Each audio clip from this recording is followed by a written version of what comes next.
Donc, c'est la partie 2 de l'introduction au sujet. Donc, je vais continuer à parler d'immigration.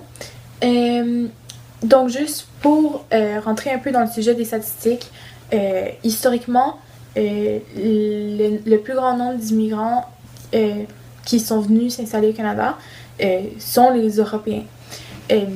C'est le continent qui a offert le plus d'immigrants qui sont venus s'installer au Canada dans toute l'histoire canadienne. Mais dernièrement, c'est le continent d'Asie qui emporte le plus grand nombre d'immigrants ici au Canada. Donc, on remarque que beaucoup d'Asiatiques viennent s'installer ici. Et c'est pas juste au Canada, c'est aussi toute l'Amérique du Nord, en fait. Donc, on se demande aussi où est-ce que vont les immigrants au Canada quand ils viennent s'installer ici. Donc, on peut voir que 4 personnes sur 5 choisissent le Québec, l'Ontario ou la Colombie-Britannique. Donc, c'est des provinces un peu plus connues, plus peuplées. Et de ces gens, la moitié à peu près vont toutes en Ontario. On peut voir aussi qu'en Ontario et en Colombie-Britannique, à peu près 28% des gens qui habitent là sont en fait nés dans un autre pays que le Canada. Donc, c'est assez surprenant de savoir qu'un peu plus qu'un quart de la population de l'Ontario et de la Colombie-Britannique sont des immigrants. Donc, comparé au Canada en général, en tant que pays, c'est quand même assez surprenant parce que le Canada a juste 19,8% de gens qui sont nés ailleurs, donc en fait des immigrants. Si ces gens s'identifient comme ça, c'est pour ça que je fais comme ça.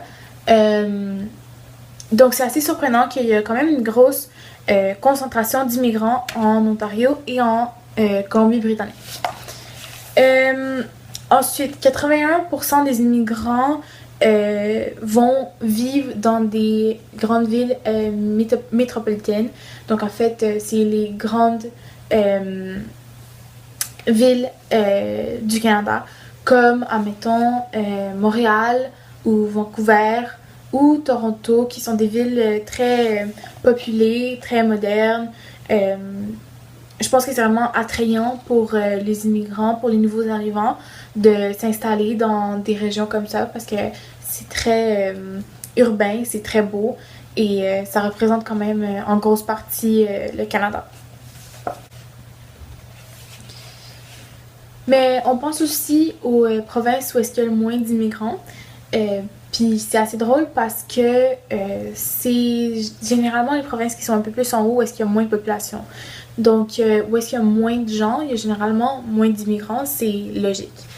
Donc, les provinces avec le plus bas taux d'immigrants, ce sont le Nunavut et Terre-Neuve et Labrador, avec juste 1,5 et 1,7% d'immigrants respectivement, là, que j'ai dit. Donc, c'est quelque chose à tenir en compte quand on passe de province en province.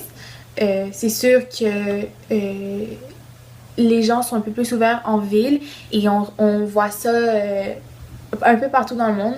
J'ai ma cousine, elle est mixte, elle est de race mixte et quand elle vivait dans un petit village un peu éloigné de la ville, elle se faisait un peu intimider pour sa couleur de peau et de sa culture, mais quand ils se sont un peu rapprochés de la ville et tout ça, en Suède,